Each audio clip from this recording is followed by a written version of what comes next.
Hello and welcome to our Materials Quick Start video for vray for SketchUp. In this video, we'll go over using materials with vray for SketchUp. Here we are in SketchUp Pro 2017, and we have the scene file Materials 01 Start loaded, which you'll find in the downloaded assets for this tutorial link shown below. Start an interactive render to visualize the scene that we have with basic gray materials. Select the bookmark view cup view and select this region around the cup and saucer in the vray frame buffer or VFB to start working materials for the cup. Open the asset editor and in the materials section, click to expand the material library and scroll down to select ceramics and porcelain. You can drag parts of the material library to customize its look, as I'll do here, and then I'll drag the porcelain B03 material over to the material list. Select the cup geometry from the viewport and apply the new material by right-clicking it in the material list and choose Apply Material to Selection. Now drag porcelain B02 over to have a similar orange material and apply it to the cup saucer and give the VFB a few seconds to resolve. Now let's work on the tables material. Draw a new region like so, and go to the Stone Material category. Scroll up to the top and drag Granite A over to the material list. Select the tabletop and apply the granite material and check out how it looks in the VFB. Of course, try out different materials to your liking. Let's try Stone E and see what that looks like in the interactive render. Okay, so let's make this a glass table. Go to the glass category in the library and find the glass tempered material and apply it to that tabletop. Now, if you need to take notes on this, there's a notebook right there on the table for you. Let's focus on that by defining a new render region here and selecting its geometry. Go to the paper category in the library and find the paper C04, which is a patterned paper. Apply it and the notebook looks kind of odd. The pattern on the material is pretty large. This is where the 8 cm applies in the name of the material. It gives us a scale. So in the texture properties in SketchUp's UI, enter 8 cm to match and it looks much better. Turn off region render and let the whole frame resolve. Switch back to the main view and select a region around the table and one of the chairs to work on the wood materials next. Select the base of the tabletop just under the glass as well as the table legs. Click the Wood and Laminate category, find the Laminate D01 material, and drag it to the material list. Apply this to the selected table parts and change the texture size to 120 centimeters as called out in the material's name. Now we can apply the same materials to the chairs. These are component instances, so applying the material to one of the chairs applies it to all of them, just like magic. Select one of the bolts in the chair, which again selects them all. Then change to the metal category, and in the text box here, search for aluminum and drag aluminum blurry to the material list. Apply that to one of the bolts of the chair, and it is applied to all of them. Select the fabric seat and click the fabric category to apply the material called Fabric Pattern D01. Its texture size should already do well, but adjust it as you like and then close component. Now select a bolt and a cross brace for the shelf and assign this aluminum material as well. Okay, let's move on to the laptop, which I'm sure is used only for work and no games. Define a region around it and use the mouse wheel to zoom into the VFB. Select the Plastic category and drag Plastic Simple Blurry Black over to the list. Select the base of the laptop and assign the material. Let's do something much cooler for the top, using the Car Paint category. Drag over Car Paint Flakes Grass Green and assign that to the top of the laptop mesh. Now let's get to the wall. Define a new region like so and select the wall's mesh. Go to the Bricks category in the material library and try out Bricks Weathered E02. Set the texture size to 80 centimeters, but experiment for your own look if you'd like, or try out some different materials from the library.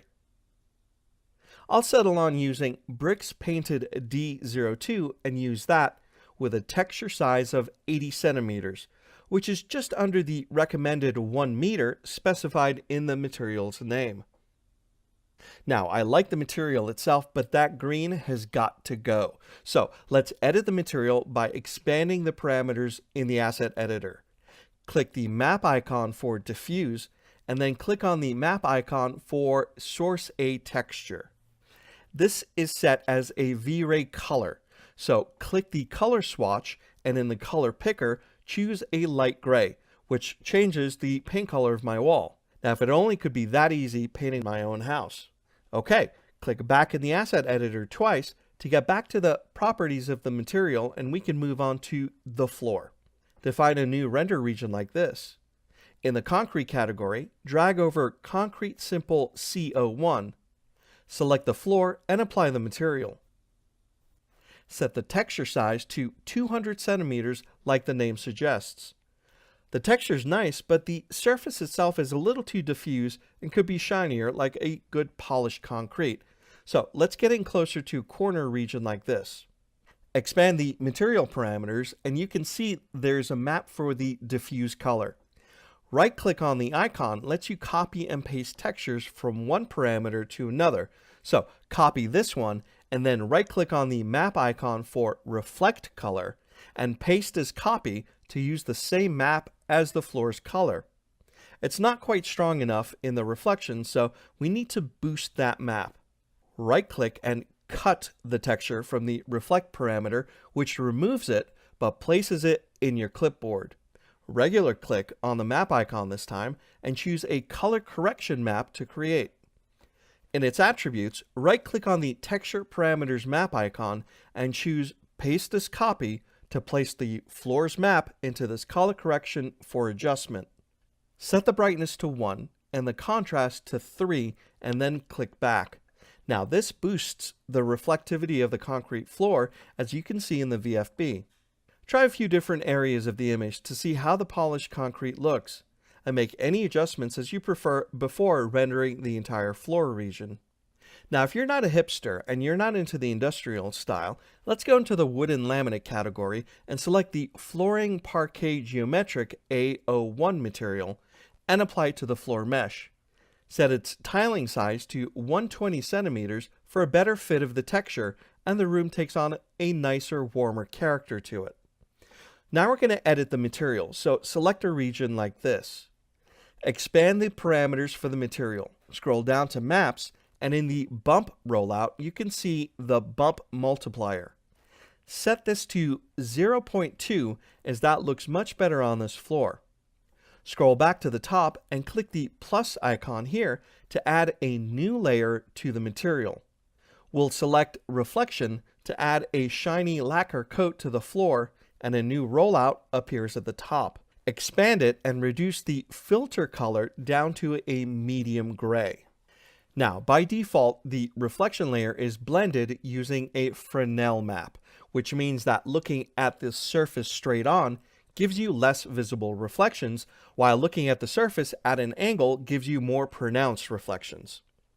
Okay, for the rest of the objects in the scene, let's edit the existing generic material that's already applied to those objects, the ones that we haven't changed. In the material list, select Generic and set a medium gray for the diffuse color as well as for the reflect color. Set the reflection glossiness to 0.85 for a fairly glossy reflection. To optimize the material, set the max depth for reflections to 2 to reduce the number of ray tracing calculations on those objects. Turn off Region Render and take a look at your render as it resolves in the VFB. Now let's look at creating new materials. Select the lamp mesh. In the Asset Editor, click the New Material icon and choose Generic and apply it to the selected desk lamp. Switch to the Lamp view and select a render region around the lamp's head. Click the Diffuse Color swatch and pick a dark green color like so. Now, to make this a metallic paint, you're going to need colored reflections. So drag the Diffuse Color swatch right down to the Reflect Color swatch like so, and make it a little bit brighter. Make the reflections more blurry by adjusting the reflection glossiness down to 0.7. Uncheck the Lock Fresnel IOR to Refraction IOR to allow you to manually set the Fresnel IOR value to 1.9 to make the reflections a bit stronger in facing angles. Click the plus icon to add a new reflection layer on top of the paint, and set the filter color to a darker gray to reduce the strength of these additional reflections. Take a look at the entire lamp now that it's metallic green. Go back to the main view again, and in the VFB, click Show Corrections control, and feel free to adjust the image to your taste. You can load the CC02 file from the downloaded assets to add an adjustment we've already made for this image to have a higher contrast look. Stop the interactive render and let's make a final rendering. Go to the render settings, disable interactive and progressive, set your desired image quality, I'll set mine to high, and the resolution to 1280 by 720. Then click render and see the render resolve with the color corrections already affecting the results as they're still enabled. Now, as we watch this render resolve and this video comes to an end, we've seen how to use the material library to create looks easily, as well as how to edit those materials and even create new ones from scratch. Thank you for joining us for this quick start video introducing material workflows in V-Ray for SketchUp.